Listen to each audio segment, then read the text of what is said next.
प्रेक्षकांनो, लपंडाव या मालिकेच्या उद्याच्या भागामध्ये आपल्याला धमाकेदार ट्विस्ट पाहायला मिळणार आहे. जो डाव हा सरकारने खेळलेला असतो तो डाव मात्र काना हा तिच्यावरच उलटवणार आहे. आणि यासाठी आता सखीला काना ज्या गोष्टी सांगतो त्यावर सखीचा विश्वास बसणार नाहीये. कारण की आता काना स्वतःची खेळी चालवणार आहे.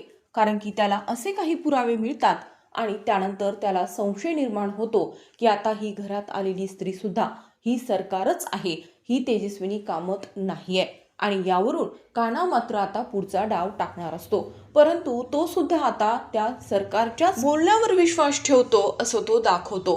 तर मित्रांनो, व्हिडिओ शेवटपर्यंत पहा आणि आपल्या चॅनलवर तुम्ही नवीन असाल तर चॅनलला सबस्क्राईब करणं विसरू नका. कारण की आपल्याला मालिकेचे लेटेस्ट ट्विस्ट तसेच लेटेस्ट प्रोमो पाहायला मिळणार आहेत आणि तेही सर्वात अगोदर. त्यामुळे मित्रांनो, चॅनलला सबस्क्राईब करणं विसरू नका. आपण पाहतोय की इकडे सखी आणि काना हे दोघे जण बोलत असतात. काना स्वतःची ओळख ही सखीला सांगणारच असतो, परंतु तेवढ्यात सखीला फोन येतो आणि तो फोन असतो तेजस्विनीचा. स्वतः तेजस्विनी फोन करून सखीला सांगते की मला सरकारने म्हणजे मनस्विनीने किडनॅप केलेला आहे आणि तू कुठे आहेस, मला लवकरात लवकर वाचवायला इथे ये असं म्हटल्यानंतर मात्र सरकार म्हणते की तू हे जे पाऊल उचललेस ना ताई, ते अगदी बरोबर उचललेलं आहेस, मला हेच तर हवं होतं. आता मात्र त्या दोघांनाही या सगळ्या गोष्टींमध्ये मी इन्व्हॉल्व करून घेणारच आणि तुझा सुद्धा अंत मला करावाच लागणार आहे. परंतु मित्रांनो, आपण पाहतो की आता हा जो सरकारचा डाव असतो हा कानाच्या लक्षात येतो. कारण की जेव्हा तेजस्विनी फोनवर बोलत असते तेव्हा तिथे सरकार सुद्धा असते आणि सरकार तिथे असताना तेजस्विनीने सखीला फोन केलेला आहे. म्हणजे यामध्ये नक्कीच काहीतरी षडयंत्र आहे हे मात्र आपण पाहतो कानाच्या लक्षात येतं. कारण की मनस्विनी तिथे असताना म्हणजे सरकार तिथे असताना तेजस्विनीने फोन करून सखीला सांगणं म्हणजे हा सुद्धा एक भागच डावाचा आहे.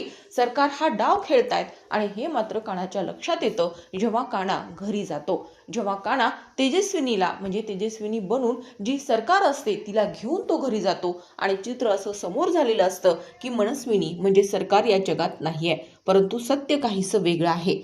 जेव्हा घरी हर्षदा असते त्यानंतर हर्षदा मात्र तिथे रिलॅक्स बसलेली असते.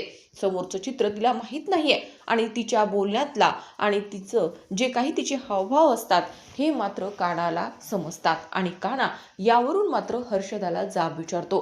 तेव्हा मात्र हर्षदा जे काही उडवाउडवीचे उत्तरं देते आणि तिला उत्तरं देत असताना जेव्हा सरकार हे सगळं सांभाळून घेत असते म्हणजे सरकार हर्षदाची बाजू घेऊन बोलत असते हे सुद्धा कानाला खटकतं. आणि त्यानंतर आपण पाहतो की सखी तर पूर्णपणे घाबरलेली असते. कारण की तिने स्वतः दरीत पडताना तेजस्विनीला पाहिलेलं असतं आणि तिलाही असं वाटतं की हीच तिची मावशी होती. कारण की पुन्हा एकदा सरकारने डाव हा खेळलेला असतो. मित्रांनो, तेजस्विनी ही मरणार नाहीये हे मात्र नक्की. कारण की जी त्या दरीत कोसळलेली आहे त्यानंतर मात्र ती पुन्हा एकदा नव्याने मनस्विनी समोर येताना दिसून येणार आहे. पुढील काही भागामध्ये आपल्याला दिसून येणारच आहे. परंतु आता मात्र कानाने पूर्णपणे ओळखलेलं आहे की या सगळ्यांमध्ये हर्षदा नक्कीच सहभागी आहे. कारण की घरी फक्त हर्षदा होती आणि घरामध्ये असं काहीच दिसत नाहीये की जेणेकरून तेजस्विनी कामतला वाचवण्याचा, किडनॅप होण्यापासून वाचवण्याचा या हर्षदाने काही प्रयत्न केला. त्यानंतर काना या सगळ्या गोष्टी शोधून काढताना सुद्धा दिसून येणार आहे. कारण की आपण पाहतो जेव्हा काना सत्य सांगणार तेव्हा सखीला फोन येतो आणि तेवढ्यातच सखी म्हणते की अगं आई, तू सरकारसोबत काय करतेयस. कारण की सरकारच्या फोनवरून तेजस्विनीने फोन केलेला असतो आणि तेव्हा सखी म्हणते की तू सरकारसोबत काय करतेयस. आणि तेव्हा सगळी परिस्थिती ही सखीला समजते. तिथे काना सुद्धा असतो आणि त्यानंतर तेजस्विनी स्वतः बोलून सखी आणि कानाला घेते आणि त्यानंतर जे काही घडतं ते मात्र धक्कादायक असतं. कारण की पुन्हा एकदा लेन्स बदललेल्या असतात आणि तेव्हा आपण पाहतो की तेजस्विनी कामतच्या डोळ्याला मनस्विनी लेन्स बसवते आणि त्यानंतर स्वतःचे ज्या लेन्स असतात त्या सुद्धा ती बसवून घेते आणि त्यानंतर सगळ्यात मोठा डाव हा सुरू होतो. कारण की स्वतः सखी पाहते तर तेजस्विनी ही खाली पडलेली असते आणि त्यानंतर मात्र ती म्हणत असते की मावशी. कारण की स्वतः मनस्विनी सांगत असते की तुझी ती मावशी होती. आता सखी आणि काना गोंधळलेले असतात. परंतु जेव्हा काना घरी येतो तेव्हा घरची सगळी सिच्युएशन त्याच्या लक्षात येते. कारण की तिथे असं काहीही नसतं की जिथे असं वाटलं होतं की तिथे काही किडनॅपिंग झालेली आहे. कारण की वस्तू तिथल्या तिथे असतात आणि हर्षदाचे सुद्धा जे काही हावभाव असतात हे सुद्धा कानाच्या लक्षात येतात.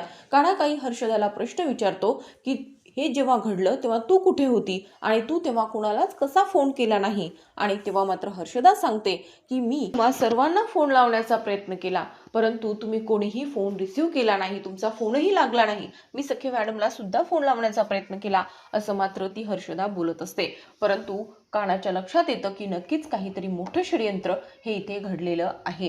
कारण की या गोष्टी सरकार नक्कीच करू शकतात आणि ही हर्षदा सुद्धा काहीही करू शकते. आणि त्यानंतर मात्र कानाचा खेळ सुरू होतो आणि काना म्हणतो की आता ही नवी खेळी माझ्या उपयोगी पडणार आहे. कारण की आता काना एक खेळ खेळतो, त्यामध्ये त्याचं लक्ष फक्त हर्षदाकडे असतं. आणि जेव्हा हर्षदा घराबाहेर पडते त्यानंतर मात्र ती कुठे जाते, कुणाला बोलते, या सगळ्या गोष्टीकडे काना आता लक्ष ठेवणार आहे. आणि त्यावरून त्याला समजतं की हर्षदाकडे जे बँक बॅलन्स आहे ते मात्र तिच्या अवकातीपेक्षाही जास्त आहे. आणि हे पैसे हर्षदाकडे कुठून आले, आणि त्यानंतर जेव्हा किडनॅपिंग झाली होती त्यानंतर हर्षदाच्या अकाउंटवर पैसे हे सरकारने पाठवलेले असतात. परंतु हे पैसे कुठून आले जेव्हा काना तिला विचारतो त्यानंतर मात्र तिच्याकडे कोणत्याही प्रश्नाचं उत्तर नव्हतं. आणि यावरून काना मात्र शांत राहतो, कारण की त्याला लक्षात येतं की ही घरात आलेली ही तेजस्विनी कामत नसून ही सरकारच आहे. आणि जे काही घडलेलं होतं, जे काही दरीच्या ठिकाणी तिथे घडलं, हे मात्र तेजस्विनी कामत सोबतच घडलेलं आहे. परंतु सध्या मात्र आता काना याबद्दल कोणाला काहीही न सांगता त्याचा डाव हा सरकारवर उलटवणार आहे. कारण की स्वतः त्याने या सगळ्या गोष्टीचा शोध घेतलेला आहे. आणि आपण पाहतो की सखीला सुद्धा कानाने स्वतःची ओळख सांगितलेली नाहीये, म्हणजे या गोष्टीची त्याला भीती नसते. कारण की आता मात्र मनस्विनी ही तेजस्विनीप्रमाणे सखीवर प्रेम करताना दिसून येणार आहे. आणि ती असं दाखवून देते की माझं तुझ्यावर खूप प्रेम आहे आणि तिची आईच आहे.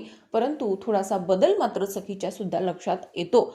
परंतु आपण पाहतो की आता जेव्हा मनस्विनी या सगळ्या गोष्टींचा खेळ रंगवत असताना मात्र ती सखीला घरातून कानाच्या घरी जाण्यासाठी सांगणार आहे. आणि त्यानंतर मात्र सखी कानासोबत जाईल का आणि काना या सगळ्या गोष्टी ॲक्सेप्ट करेल का, हे सुद्धा पाहणं तितकंच इंटरेस्टिंग होणार आहे. त्यानंतर मात्र आपण पाहतो की जेव्हा व्हीलचेअरवर बसलेली जी तेजस्विनी असते तिला उठून आपण पाहतो की जेव्हा कानाला फोन केल्यानंतर तिथे तेजस्विनी बसते आणि ती स्वतःहून तेजस्विनीला धक्का देते आणि ती स्वतःहून मनस्विनी मनस्विनी म्हणून ओरडत असते. तर आता मित्रांनो, हा जो डाव हा सरकारचा असतो तो काना कशा पद्धतीने उधळून टाकतो आणि हर्षदाच्या बँक बॅलन्समध्ये आलेला पैसा हा कुठून आला यावर सुद्धा आपण पाहतो की आता शोध काना घेणार आहे. आणि तेव्हा सगळ्याच गोष्टीचा शोध कानाला लागतो हे आपल्याला पाहायला मिळणार आहे. तर आता मित्रांनो, हर्षदाच्या बोलण्यावरून काना हर्षदाच्या षडयंत्रापर्यंत पोहोचू शकेल का, हे पाहणे इंटरेस्टिंग होणार आहे. तर आता मित्रांनो, लपंडाव या मालिकेच्या लेटेस्ट ट्विस्टसाठी तसेच लेटेस्ट प्रोमोसाठी चॅनलला सबस्क्राईब करा आणि व्हिडिओ आवडला असेल तर व्हिडिओला लाईक आणि शेअर करायला मात्र विसरू नका.